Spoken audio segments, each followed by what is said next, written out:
Morocco. In charge for this one, a referee from Argentina, Manuel Finland, Canada, Republic of Korea and Morocco. The 10-point must system is in effect. All 5 judges' scores will Coming be considered. to the ring first from Northern Ireland, Michaela Walsh. Skipping her way into SEC Hall 5 with a business-like expression on her face is the defending champion from the edition in Birmingham 4 years ago, Michaela Walsh, in her 4th consecutive Commonwealth Games final, having been ever-present in the gold medal bout since women's boxing was inaugurated here in making her way Glasgow to the ring 12 from years ago. India is Jaismine. Her opponent is the reigning world champion, Jaismine Lamboria, won 5 contests out of 5 at 57 kilograms in Liverpool last year to ascend to the lofty status of world champion. She's preparing for a 3rd bout of Glasgow 2026 and coming into this one off a second round stoppage against Lesotho's Rapalang Masalela, having produced 3 standing counts in the second round of her semi-final yesterday. 3-minute rounds of boxing, bout number 175, final in the women's 57 kilo featherweight championship. Introducing first, in the red corner, representing Northern Ireland, Michaela Walsh.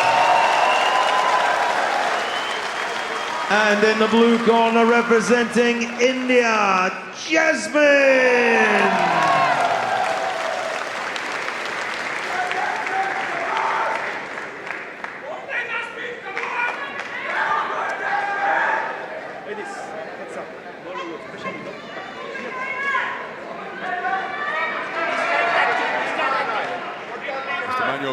Of Argentina with the final instructions.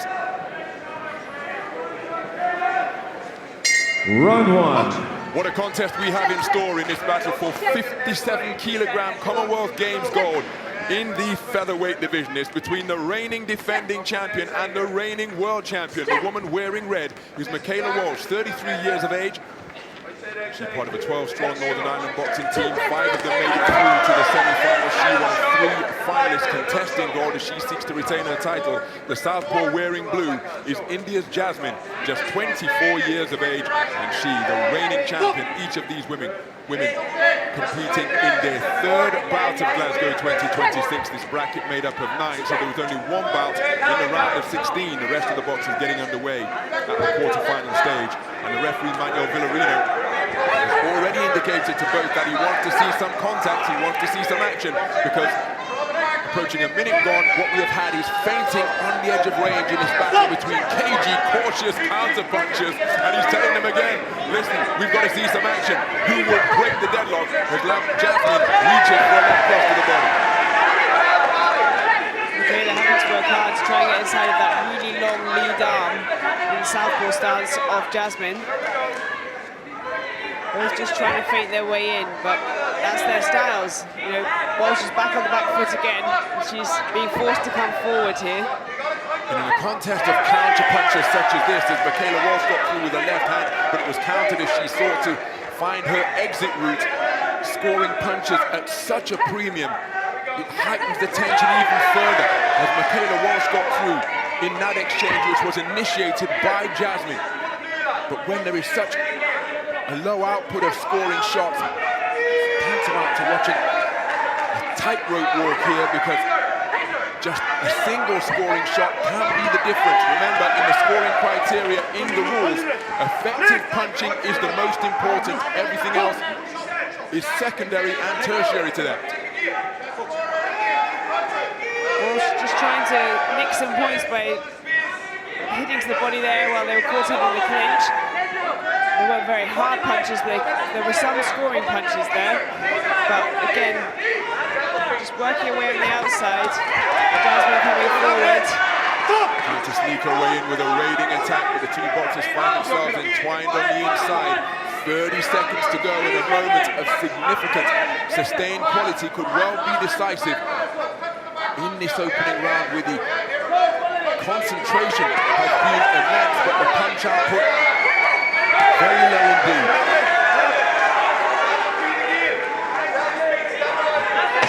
Fighting on the edge of range continues, and Jaismine creeping her way forward, reaches for a southpaw left of the body, skimming her way along the ropes with Michaela Walsh to avoid the incoming backhand.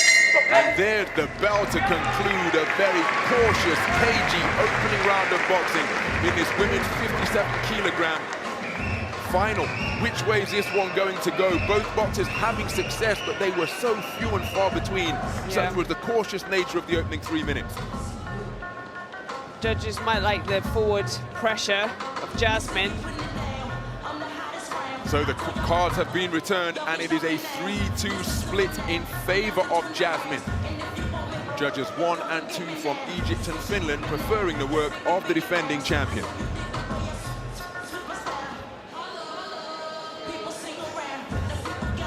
She will lose her stamina, her distance, everything, okay? You control the distance, okay? Shabash. Good. And then, score to the body, score to the body. Take this round so we are clear, okay? Round 2. So we move into the second round of this 57-kilogram featherweight gold medal bout. The defending champion, Michaela Walsh, wearing red for Northern Ireland, edged out on a 3-2 split after a very cagey, strategic opening round of boxing. Each of these women from boxing families. Michaela Walsh's brother, Aidan Walsh, along with her, took gold at Birmingham 4 years ago, an Olympic bronze medalist as well, Aidan Walsh. He now studying for his PhD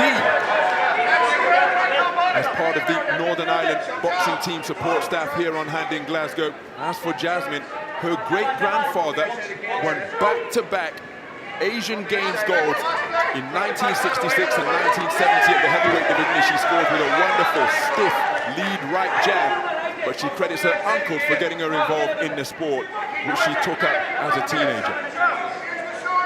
Walsh just waiting a bit here, trying to have those fast forays coming forward, but she's not being very accurate with the punches. Jaismine has had some more success with more accurate punches as she comes in. Walsh trying to think and feint her way in. Jaismine's corner told her to control the distance, and they sent her into round 2 with the final words of encouragement: win this round and we are clear. Remember, she took the first round on a 3-2 split, not particularly tidy. Michaela Walsh spoken to about her responsibility to keep her head up. I think Walsh losing how close the first round was. You know, she's been forced to come forward here. She likes to box on the back foot, and she's having to initiate these forward forays. And Jaismine is pushing forward herself now, but Walsh needs to be a little bit busier, in my opinion. So saber rattling with the lead hands in this contest between orthodox and southpaw, sneaking her way in and landing, nudging double right hand during that exchange. Walsh, there she runs forward once again, but on the exit she's picked off by a southpaw left. And Jaismine just continuing to operate from centre ring, reaching for a left cross to the sternum. Each of the boxers wide-eyed and concentrated. Walsh dropping her hands, trying to present the mirage of an open chin, where she can then counter if she can draw a lead from Jaismine. Wasn't too far away with the right hand a few moments ago.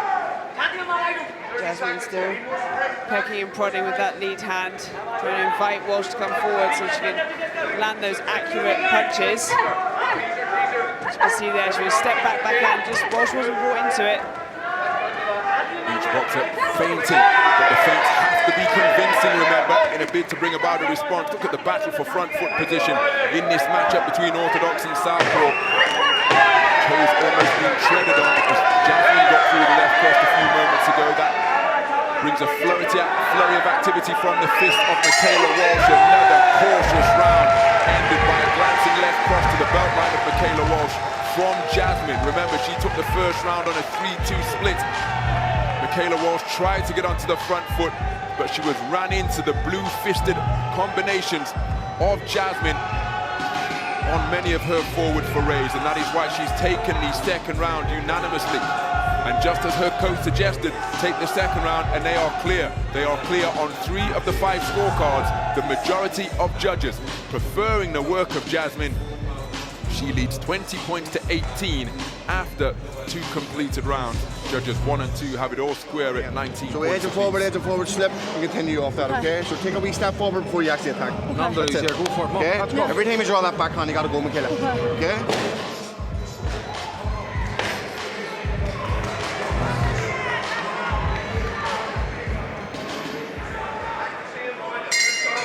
number 3. So as we move into the third and final round, Michaela Walsh, the defending champion, was sent into the fray with one of her coaches telling her you've got to go for it because she's trailing 20 points to 18 after 6 minutes of boxing. It's been an incredibly cautious, cagey encounter, this one. Jaismine edged the first on a 3-2 split before taking the second unanimously for all 5 scoring judges. So the onus is on Michaela Walsh, the defending champion, to do something dramatic and drastic and different if she hopes to retain the status she secured in Birmingham 4 years ago.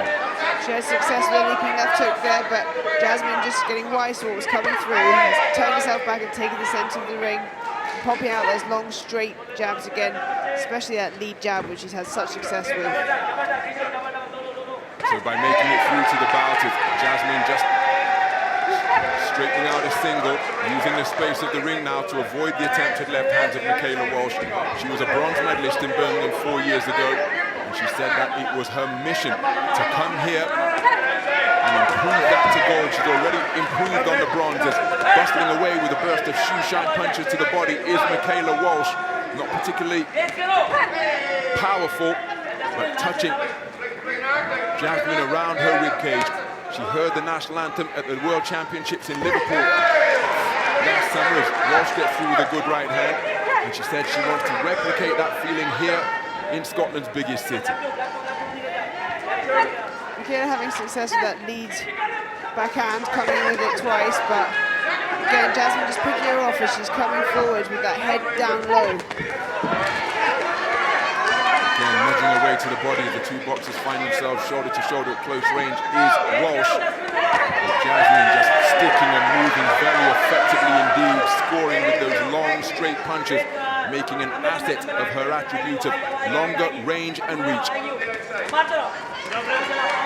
Inside the final minute, and again, Walsh needs a massive conclusion to the round here. But just keeping her composure under this pressure that Walsh is seeking to apply is Jaismine, spinning off the line effectively, maintaining a gap between herself and her opponent. And Walsh has found that retractable reach very difficult to breach indeed, without paying the price of being picked off by scoring shots such as that straight left. Another on-rushing charge from Walsh.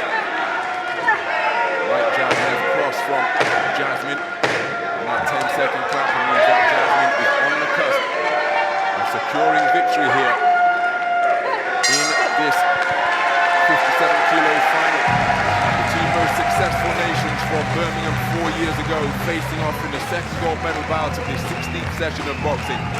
And courtesy of straight punches like that from Jaismine, one suspects that she's about to be declared a points victor and Commonwealth Games champion in the 57-kilogram featherweight division. The Indian fans are going wild. They're very happy for their woman in the ring there who boxed really, really nicely. The referee will Picked her bring punches both very boxers well. together. Michaela Walsh pushing forward constantly throughout the bout, trying to find an opening, trying to find an entrance to get in and land her work, but Jaismine just being too sharp on the counters and step back with beautiful work.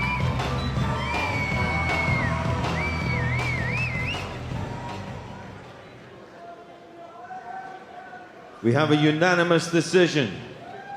The winner and Commonwealth Games champion in the blue corner from India, Jaismine. And please your appreciation for silver medalist from Northern Ireland, Michaela Walsh. Upgraded her Birmingham Commonwealth Games bronze to Commonwealth Games gold here on the banks of the River Clyde. Michaela Walsh, the champion from the edition 4 years ago,